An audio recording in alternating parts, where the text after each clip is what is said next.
ये क्या लिखा, मध्य प्रदेश के विश्व धरोहर स्थलों का विस्तार से वर्णन। अभी हमारे पास विरासत शहर कितने थे, 2 थे। अब हमारे पास विश्व धरोहर स्थल कितने हैं, 3 हैं, करेक्ट। और ये क्वेश्चन आ गया 11 नंबर में और मुझे 9 नंबर चाहिए। अब मैं आपको आइडिया दे दे रहा हूँ, कंटेंट सबके पास है, 11 में 9 नंबर कैसे लाएंगे, सही है।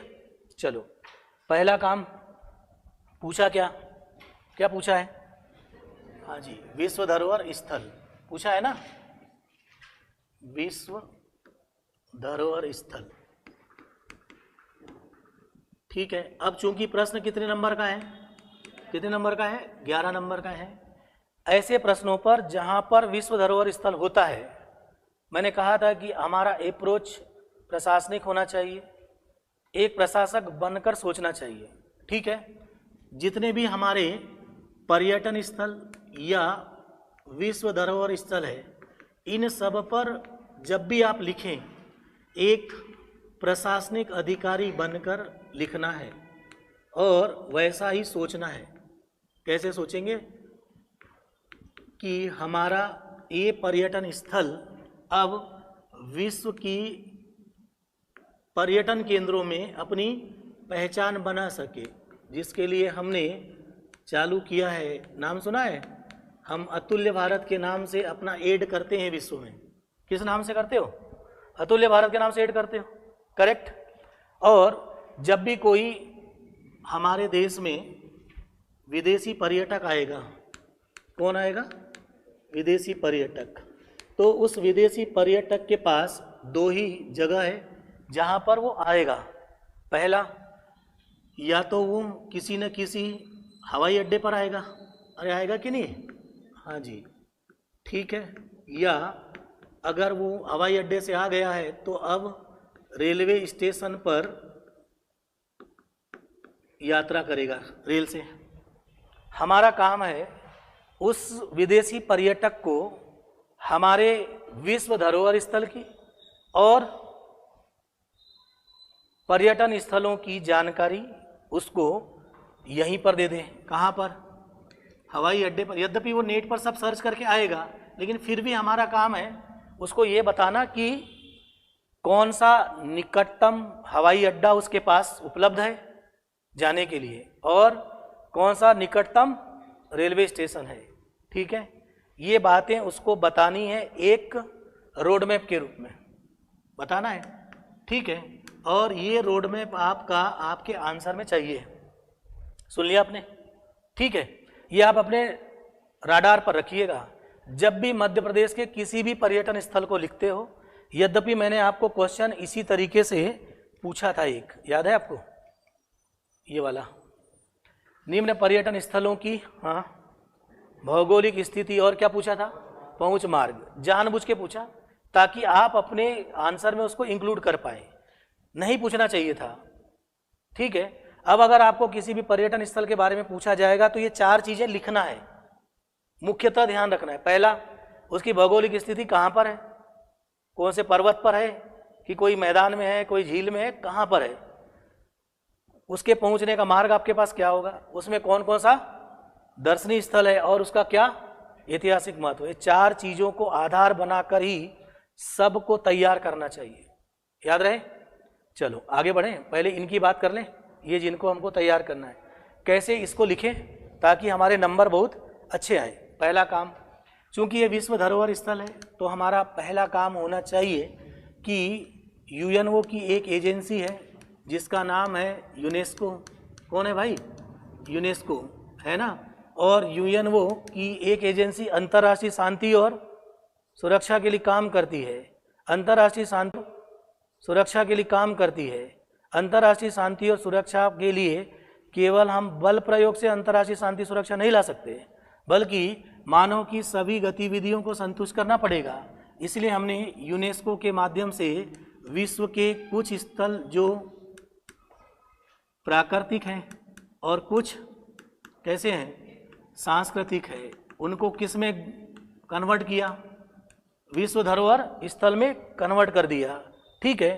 तो क्योंकि ये जो स्थल है, जब व्यक्ति यहाँ घूमेगा तो उसको आनंद की अनुभूति होगी, उसको वहाँ पर शांति मिलेगी, है ना। और ये स्थल कहीं ना कहीं मानवता को किसी न किसी रूप में चरितार्थ कर रहे होंगे। ये छोटी सी 2-3 लाइनों में अपनी बात लिख देना चाहिए। इसका मतलब है, मैंने अभी थोड़ी देर पहले बोला था कि आपको क्या करना है भाई। हाँ जी, तो आपको बताना है कि यूएनओ की एक एजेंसी है जिसका नाम सुरक्षा परिषद है, जिसका नाम सुरक्षा परिषद क्या करती है, अंतर्राष्ट्रीय शांति और सुरक्षा बनाने का दायित्व उसके पास है। लेकिन उसकी अन्य एजेंसियां जैसे कि यूनेस्को, अंतर्राष्ट्रीय शांति और सुरक्षा कोई एक संस्था से नहीं होगी, उसके लिए बहुत सारे संस्थाओं को काम करना पड़ेगा। सब मिलकर उस कॉन्सेप्ट को कवर करेंगे और इनको हमने विश्व धरोहर घोषित करके ये काम कर किया। ये हमारा पहला काम होना चाहिए। ठीक है, अब हमारे पास नंबर 2 पर आए, मध्य प्रदेश के विश्व धरोहर स्थल।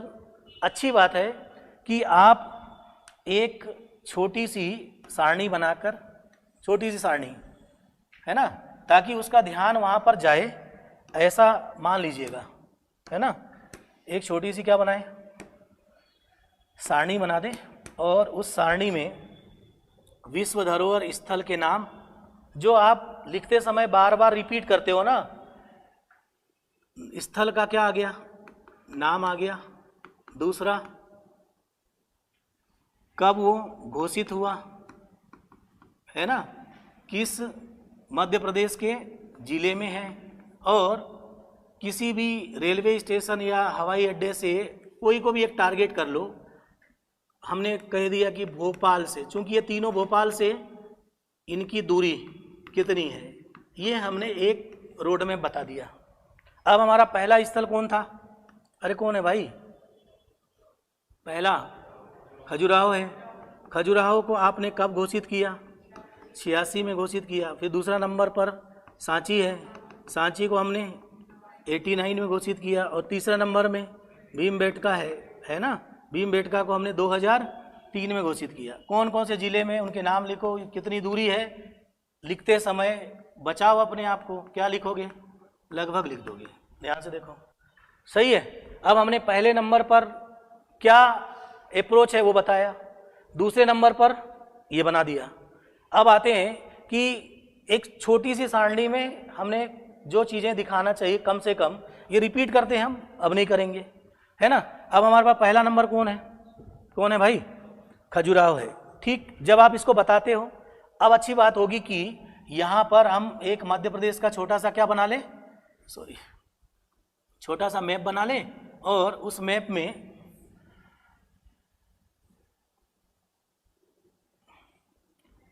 आपको इन स्थलों के बारे में जो बताना है बता दीजिएगा। हमारा टारगेट था कि हम निकटतम क्या बताना चाह रहे थे, अरे निकटतम किससे दूरी बता रहे हो, आपके भोपाल से, बता दो यहाँ पर।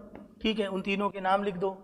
हमने उसको किस नंबर पर लिखा है, पहला, अरे पहला नंबर कहाँ है, खजुराहो है। दूसरा कौन सा है, सांची है। तीसरा कौन सा है, भीमबेटका है। तीनों से इसकी दूरी 1 2 3 लिखो, क्योंकि यहाँ पर आपने 1 2 3 लिखा था, वहाँ जाकर खजुराहो सांची लिखने की जरूरत नहीं है, वो खुद ही वो देख लेगा बगल में कि क्या कहना चाह रहे हो। ये छोटा सा चित्र आपके पास है। अब आते हैं, पहला नंबर कौन है भाई, खजुराहो है। अब हमारे को खजुराहो में क्या मिलता है भाई, क्या है, अरे खजुराहो में मंदिर है ना, ठीक है, और उसके लिए प्रसिद्ध है, सही है। अब खजुराहो के जब मंदिर बनाए तो इसको भी थोड़ा साइंटिफिक तरीके से बना दीजिएगा, बेहतर होगा। सोचो, ये जो आप अपना चित्र बना रहे हो, इस चित्र का इधर कौन सा है, पूर्वी, है ना, इधर क्या है, पश्चिमी, है ना। तो हमारे पास पश्चिमी समूह के मंदिर होंगे, किसके, पश्चिमी समूह के मंदिर। पश्चिमी समूह के मंदिर में आपने सुना होगा कंदरिया महादेव मंदिर, और उसी से रिलेटेड है, यानी ये किससे संबंधित है, अरे किससे है भाई, शैव धर्म से, है ना, ठीक है। पूर्वी समूह के मंदिर में आपने देखा होगा पार्श्वनाथ और नीचे आदि, यहाँ बगल में लिख दिया किससे रिलेटेड, जैन से रिलेटेड। ठीक, अब इन दोनों के नीचे खींचकर हमने लिख दिया, अरे नीचे में कौन सा होगा, दक्षिण होगा ना, सही है, और दक्षिण में वैष्णव धर्म से रिलेटेड मंदिर होंगे, सही है। यदि आपको पता है कि इनमें से किसी का नाम, जो मंदिरों का लिख रहे हो, कि विद्याधर ने बनाया, नाम सुना है? किसी को धंग ने बनाया होगा, जिसने जो बनाया होगा एक हाथ के वहां नाम भी लिख दो, सब कुछ वहीं पर आ गया। बहुत कम जगह में एक दो नाम याद है तो भी चलेगा, बहुत लंबी लिस्ट याद करने की जरूरत नहीं है। आप अपना प्रेजेंटेशन को ठीक लाइएगा। वो आपका चीज देखना चाहता है कि अरे हाँ चलो एक चीज ये दिखाया, फिर एक छोटी सी क्या बनाया, सारणी बनाया, सारणी के बगल में मैप बताया, मैप बताने के बाद पहले नंबर पर कौन था, अरे कौन था भाई, खजुराहो के मंदिर थे, खजुराहो के मंदिर तक उन्होंने ठीक ठीक दिखा दिया, सही है। और इसी पेज में आपको खजुराहो के मंदिर के बारे में बताना है कि वो किसके लिए प्रसिद्ध है ना, किसके लिए प्रसिद्ध है। तो आप देखेंगे मंदिर में सुंदर नक्काशी होगी, इन मूर्तियों में होगी ना, और मानव रति क्रिया को दिखाया जाएगा, मैथुन के दृश्य होंगे, लोक जीवन से ऊपर आगे आध्यात्म की भी झलक इसमें दिखेगी, आदि बातें 2 लाइन में खत्म कर दीजिएगा सबको ले जाकर, है ना। और शैव यहाँ था, वैष्णव और ये क्या जैन, अर्थात धार्मिक सहिष्णुता का परिचायक है, खत्म हो गया। तीनों को मिलाकर बोला ना हमने। ये पहला पेज हमारा गया। और मुझे चाहिए था कितना नंबर भाई, अरे कितना नंबर चाहिए था, 9 नंबर चाहिए ना हमको, तो 11 नंबर का है, ठीक है। अभी तक हमारे पास कम से कम 4 नंबर तो आ जाना चाहिए, ऐसा मुझे लगता है, यदि आपने ठीक ठीक इसका प्रेजेंटेशन किया। अब हमारे पास बचे कौन है, 2, एक कौन बचा, सांची और दूसरा भीमबेटका। अब अगर आप दूसरे नंबर पर किसके बारे में बात करें, सांची के बारे में, ठीक है, सांची का स्तूप है, तो थोड़ा प्रैक्टिस कर लीजिएगा, अभी बहुत ज़्यादा दिक्कत नहीं जाएगी, है ना। सांची का जो स्तूप है वो कैसा होगा, अरे है ना, अर्ध गुंबद होगा। इसके पास में कौन सा क्या बनाओगे, एक अरे तोरण द्वार होगा कि नहीं। ये एक चित्र आप उसका बना लीजिए, उसके भीतर में आपको जो रखना है वो सब रख लीजिए, हरमी का जो बनाना है आदि आदि बना लो। एक चित्र बना लेना चाहिए, किसका, सांची के स्तूप का आप बना देंगे। अब सांची का स्तूप से रिलेटेड जो जो बातें आपके पास है उन सब को आप यहाँ लिख दीजिए, लिखेंगे। लेकिन इसके साथ साथ हाँ चित्र बनाना जरूर है, बताना है ना। चित्र बनाने के बाद इसके सांची के स्तूप से रिलेटेड सारे कंटेंट, बुद्ध के शिष्यों के नाम जरूर आए जिनकी अस्थियां रखी गई है, सारीपुत्र और जो भी XYZ, सही है। ये स्तूप बने किससे हैं, किसने बनवाया, आदि आदि जितनी बातें होगी वो आपने कर दिया।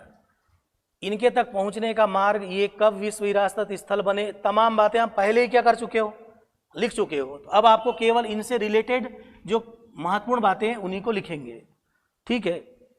और सांची में हमने बौद्ध धर्म का ये जो स्थल है, अब भारत की क्या बन चुका, पहचान के रूप में बौद्ध धर्म का, है ना।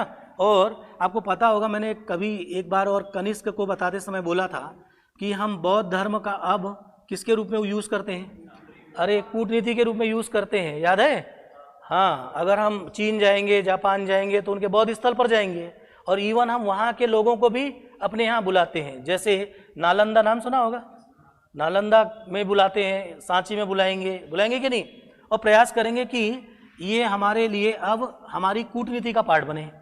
ये वाली लाइन आपकी एंडिंग में आ जाना चाहिए, सही है। चलो अगला नंबर क्या है भाई, बोलो, भीमबेटका, है ना। कौन सा भीमबेटका है, इसके बारे में बहुत सारी बातें आपके पास है। इसको लिखने के बाद आप क्या कर दीजिएगा, क्या करिए, बंद करिए। ठीक अंतिम में जाकर मध्य प्रदेश सरकार अब इन विश्व विरासत स्थलों को पर्यटन स्थल के रूप में और अधिक विकसित करने के लिए अपनी कौन सी नीति है भाई, पर्यटन नीति में क्या क्या कर रहे हैं, है ना। वहाँ पर गाइड से लेकर के वहाँ पर होटल बनाने से लेकर तमाम काम कौन कर रहा होगा, मध्य प्रदेश सरकार कर रहा होगा, वो आप करा दीजिए, ठीक है। खजुराहो में हम खजुराहो महोत्सव कराते हैं, क्या कराते हो क्या नहीं, मध्य प्रदेश कला परिषद के द्वारा खजुराहो समारोह होता है, कहाँ पर, खजुराहो में, ठीक है। वो विदेशी पर्यटक खूब सारे आएंगे, बन गया बात। कितने नंबर के लिए कैसे करना है पता चल गया। चलिए अगले नंबर पर आए। ठीक है, ये सब देखिए आपका काम है। अभी मेरा यह मानना है जो लोग मेंस लिख रहे होंगे ना, उन लोगों की तैयारी हो चुकी है भाई। अब आपको घर में बैठना है, कॉपी पकड़ना है और होमवर्क करना है कि भाई प्रेजेंटेशन कैसा करेंगे। ठीक है, काम काम की बातें लिखना है और बाकी चीज़ें बंद करना है। सही, जैसे कि अगर सांची स्तूप पर लिख रहे हो और उनके शिष्यों की अस्थियों के बारे में नहीं लिखा तो ये तो गड़बड़ हो जाएगा ना। वो तो महत्वपूर्ण बात है, वो लिखना ही चले। अब इस स्तूप को कौन बनाया वो बताना पड़ेगा, है ना। कौन बनाया? अशोक। क्यों बनाया? अरे अशोक का ससुराल यही है भाई। किसका? अशोक का। अशोक जब पाटलिपुत्र से आएगा, कहाँ से आएगा? पाटलिपुत्र से आएगा ना। कौन? अशोक। कहाँ जाने के लिए?